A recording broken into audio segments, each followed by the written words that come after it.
আসসালামু আলাইকুম। আজকে আমি আপনাদের দেখাবো আমি যেখানে খেলাধুলা করি সেই মাঠটি। আমি প্রতিদিনের মতো খেলার জন্য রওনা হয়ে গেলাম। আমার ছোট ভাই ও বন্ধুদের সাথে আমি এখন মাঠে যাচ্ছি। এখন সময় প্রায় বিকাল ৫টা বাজে। দেখুন কি অসাধারণ দৃশ্য। চারদিকে মনোরম পরিবেশ এবং অনেক ধানক্ষেত। আমি ধানক্ষেতের ভিতর দিয়ে হেঁটে হেঁটে যাচ্ছি। সূর্যের রশ্মি আমার শরীরের উপর পড়ছে, অনেক ভালো লাগছে। আমার চারপাশে যে ধান ক্ষেতগুলো দেখছেন এগুলা ১ মাস পরে কাটার উপযুক্ত হবে। আমার পেছনে আপনারা যে ক্ষেতটি দেখতে পাচ্ছেন সেটি হচ্ছে লাল শাক ক্ষেত।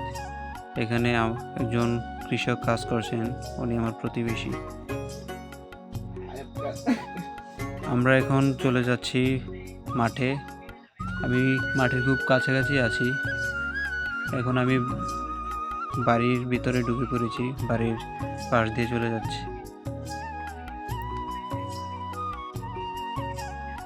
সামনে একটা নদী আছে, ওই যে আমার ছোট ভাই তারা মাঠে যাচ্ছে, আমিও যাব তাদের পেছনে।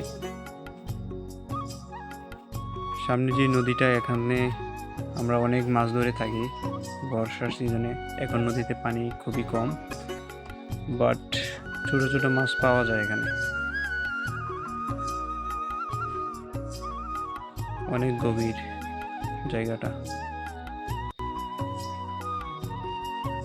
এই সেই নদী। এই নদীতে আগে অনেক পানি ছিল, যেখানে আমরা গোসল করতাম, অনেক আনন্দ করতাম বন্ধুদের সাথে।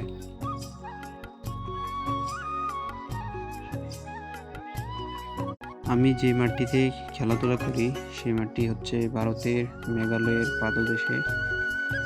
এই যেটা হচ্ছে সেই মাঠ। এই যে এখানে অনেকগুলো প্লেয়ার আছে যারা প্র্যাকটিস করতেছে খেলার পূর্বে। আজকে আমরা খেলবো। প্রতিদিনই আমরা খেলার পূর্বে অনেক প্র্যাকটিস করি। প্র্যাকটিস করা খুবই জরুরি। এই যেটা হচ্ছে মেঘালয়ের অংশ,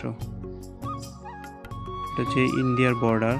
আমাদের মাঠটা অবস্থিত ইন্ডিয়া বর্ডারে, নারায়ণতলা কামারভিটায়।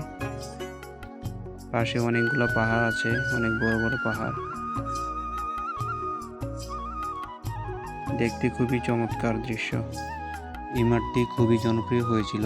আমরা অনেক টুর্নামেন্ট খেলেছি এখানে অনেক দলের সাথে, বাট এখন আর হয় না, কারণ এটা রেস্ট্রিকশন এরিয়া হিসেবে ঘোষিত হয়েছে। থেকেই এই মাঠে খেলাধুলা করে বড় হয়েছি। এখানে অনেক খেলেছি, অনেক স্মৃতি জড়িয়ে আছে। আমরা বিকাল 5টা থেকে খেলা শুরু করি, মাগরিবের পর আরও 1 ঘন্টা খেলা যায়। কারণ আমাদের মাঠটি ওয়ান কাইন্ড অফ স্টেডিয়ামের মতো মনে হয়। যখন অন্ধকার নেমে আসে তখন ইন্ডিয়ার যে তারকাটার পাশে যে লাইটগুলো আছে এগুলা স্টেডিয়ামের লাইটের মতো আলো দেয়। আমরা অনেকক্ষণ খেলতে পারি।